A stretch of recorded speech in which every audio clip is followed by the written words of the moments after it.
ವಿಷಯ ಗುಂಪು ಚರ್ಚೆ, ನಗರ ಮತ್ತು ಗ್ರಾಮ ಸಮುದಾಯ ಚರ್ಚೆ. ಈ ಚಟುವಟಿಕೆಯು ವ್ಯತ್ಯಾಸಗಳು ಮತ್ತು ಪರಸ್ಪರ ಅವಲಂಬನೆ ಕುರಿತು ಅರಿವು ಮೂಡಿಸಲು ಹಮ್ಮಿಕೊಳ್ಳಲಾಗಿದೆ. ಗ್ರಾಮ ಅಥವಾ ಹಳ್ಳಿ ಜೀವನ ಒಂದು ಅವಲೋಕನ. ಗ್ರಾಮಗಳು ನಮ್ಮ ದೇಶದ ಬೆನ್ನೆಲುಬು.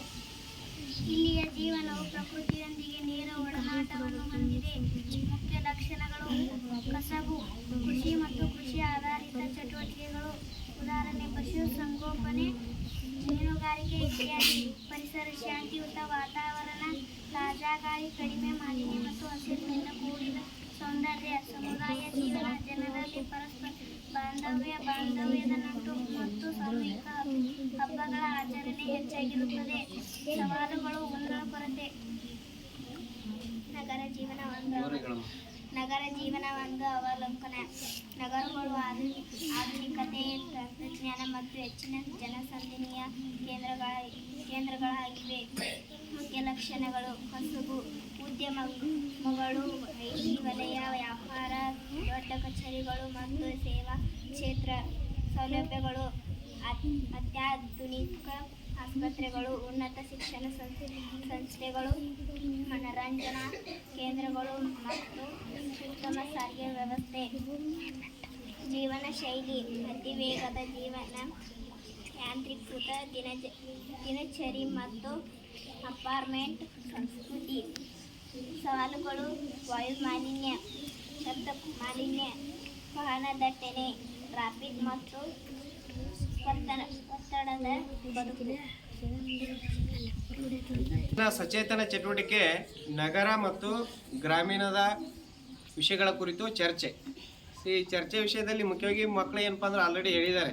ನಗರ ಸಮುದಾಯದಲ್ಲಿ ಏನಿರ್ತಾ ಇದ್ದಾವೆ, ಗ್ರಾಮೀಣ ಸಮುದಾಯದಲ್ಲಿ ಏನಿರ್ತಾ ಇದ್ದಾವೆ ಅನ್ನೋದು ಹೇಳಿದ್ದಾರೆ. ಆದರೆ ನಾವು ಮುಖ್ಯವಾಗಿ ತಿಳ್ಕೊಬೇಕಾಗಿದ್ದು, ಈಗೊಂದು ಗಾದೆ ಇದೆ, ಜೀವನ ಮಾಡಬೇಕು ಹಳ್ಳ್ಯಾಗ, ಶಿಕ್ಷಣ ಪಡಿಬೇಕು ಶಹರದಾಗ. ಹೌದಲ್ವ? ಅಂದರೆ ಶಹರದಾಗ ಶಿಕ್ಷಣ ಪಡಿಬೇಕಂದ್ರೆ ಉನ್ನತ ಶಿಕ್ಷಣ, ಗ್ರಾಮೀಣ ಭಾಗದಲ್ಲಿ ಪ್ರಾಥಮಿಕ ಮತ್ತು ಪ್ರೌಢ ಶಿಕ್ಷಣ ಇರುತ್ತೆ. ಉನ್ನತ ಶಿಕ್ಷಣಕ್ಕಾಗಿ ನಾವು ನಗರಕ್ಕೆ ಹೋಗ್ಬೇಕಂತ ಅದು ಗಾದೆ ಹೇಳ್ತದ. ಸೊ ಈ ಗಾದೆಯನ್ನು ನಾವು ಗಣನೆಗೆ ತೆಗೆದುಕೊಂಡಾಗ ನಾವು ಉನ್ನತ ಶಿಕ್ಷಣವನ್ನು ಅಲ್ಲಿ ಪಡೆದು ಏನಪ್ಪ ಅಂತಂದರೆ ಉನ್ನತ ಹುದ್ದೆಗೆ ಹೋಗ್ಬೋದು. ಬಟ್ ಇಲ್ಲಿ ಇವತ್ತಿನ ಚರ್ಚೆ ವಿಷಯದಲ್ಲಿ ಗ್ರಾಮ ಮತ್ತು ನಗರಕ್ಕೆ ಕಂಪೇರ್ ಮಾಡಿದರೆ ಮುಖ್ಯವಾಗಿ ಗ್ರಾಮೀಣ ಮುಖ್ಯವಾದಂಥ ಉದ್ಯೋಗ ಯಾವುದಪ್ಪ ಅಂದ್ರೆ ಕೃಷಿ. ಏನಿಲ್ಲಿರುವಂಥ ಉದ್ಯೋಗ ಅತಿ ಹೆಚ್ಚು ಜನರು ಅವಲಂಬಿಸಿದ್ದೇನಪ್ಪ ಅಂದ್ರೆ ಕೃಷಿ. 70% ಜನರು ಏನಪ್ಪ ಅಂತಂದರೆ ಅವಲಂಬನೆಯಾಗಿರೋದು ಏನಪ್ಪ ಅಂದ್ರೆ ಕೃಷಿಯಲ್ಲಿ ಅವಲಂಬನೆಯಾಗಿದ್ದಾರೆ. ಇನ್ನು ಕೇವಲ 30% ಜನರು ಏನಪ್ಪ ಅಂತಂದ್ರೆ ನಗರಕ್ಕೆ ಉದ್ಯೋಗಕ್ಕಾಗಿ ಹೋಗ್ತಾರೆ, ಇಲ್ಲಿರುವಂಥ ಜನರು, ಹಳ್ಳಿಯಲ್ಲಿರುವಂಥ ಜನರು. ಸರಿ, ಹಾಗಾದರೆ ನಗರದಲ್ಲಿ ಏನಿರ್ತದಪ್ಪ ಅಂತಂದರೆ ಅಲ್ಲಿರುವಂಥ ಮುಖ್ಯವಾದಂಥ ಉದ್ಯೋಗ ಏನಪ್ಪ ಅಂತಂದರೆ ಹಲವಾರು ರೀತಿಯಾದಂತಹ ಉದ್ಯೋಗಗಳಲ್ಲಿ ಕಂಡು ಬರ್ತದವು. ಕೇವಲ ಕೃಷಿ ಹಳ್ಳಿಯಲ್ಲಿ ಕಂಡು ಬಂದರೆ ಅಲ್ಲಿ ಬೇರೆ ರೀತಿಯಾದಂಥ ಉದ್ಯೋಗಗಳು ಇರ್ತಾವೆ. ಅಲ್ಲಿ ನೌಕರಿಗಳಿರ್ಬೋದು, ಬೇರೆ ಬೇರೆ ರೀತಿಯಾದಂಥ ನೌಕರಿ ಇರ್ಬೋದು, ಅಥವಾ ವ್ಯಾಪಾರ ವಹಿವಾಟಿಕೆ ಇರ್ಬೋದು. ಈ ಎಲ್ಲ ರೀತಿಯಾದಂಥ ಉದ್ಯೋಗಗಳು ಅಲ್ಲಿ ನಗರ ಒಂದು ಜೀವನದಲ್ಲಿ ಅಥವಾ ನಗರ ಸಮುದಾಯದಲ್ಲಿ ಏನು ಮಾಡ್ತಾ ಇದ್ದಾವಪ್ಪ ಅಂದರೆ ಕಂಡು ಬರ್ತಾ ಇದ್ದಾವೆ. ಇಲ್ಲಿರುವಂಥ ಕಸುಬುಗಳಿಗೆ ಸಂಬಂಧಪಟ್ಟಂತೆ. ಸರಿ, ನಾವು ಸೌಲಭ್ಯಗಳನ್ನು ಗಣನೆ ತೆಗೆದುಕೊಂಡ್ರೆ ಸೌಲಭ್ಯಗಳ ಮರಚಿಕೆ ಎಲ್ಲಿ ಕಂಡು ಬರ್ತದಪ್ಪ ಅಂದ್ರೆ ಗ್ರಾಮಗಳಲ್ಲಿ ಕಂಡು ಬರ್ತದೆ.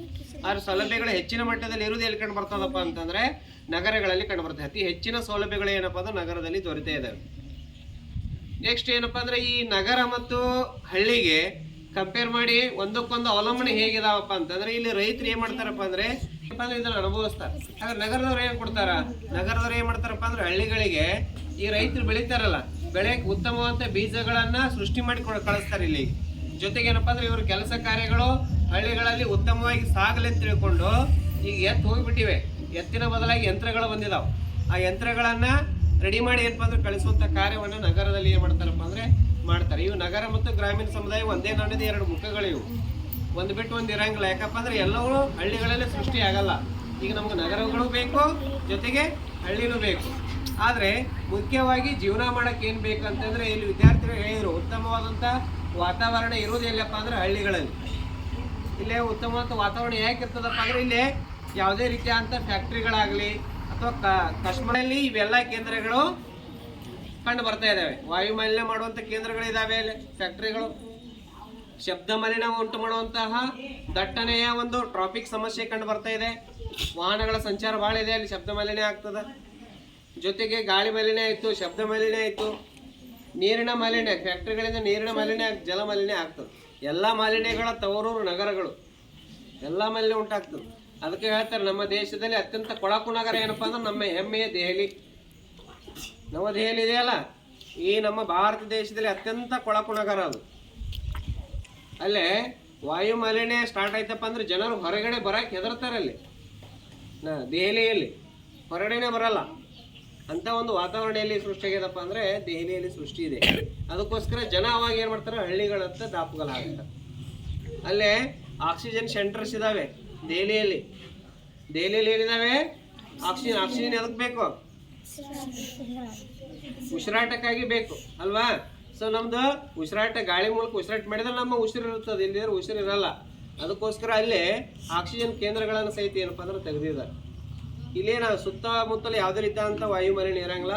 ಉತ್ತಮವಾದಂಥ ಒಂದು ವಾತಾವರಣದ ವ್ಯವಸ್ಥೆ ಏನು ಮಾಡ್ತದಪ್ಪ ಅಂದ್ರೆ ಇಲ್ಲಿ ಹಳ್ಳಿಗಳಲ್ಲಿ ಕಂಡು ಬರ್ತದೆ. ಅದಕ್ಕೋಸ್ಕರ ಇಲ್ಲಿ ಹಳ್ಳಿಯಲ್ಲಿ ಜೀವನ ಮಾಡಬೇಕು.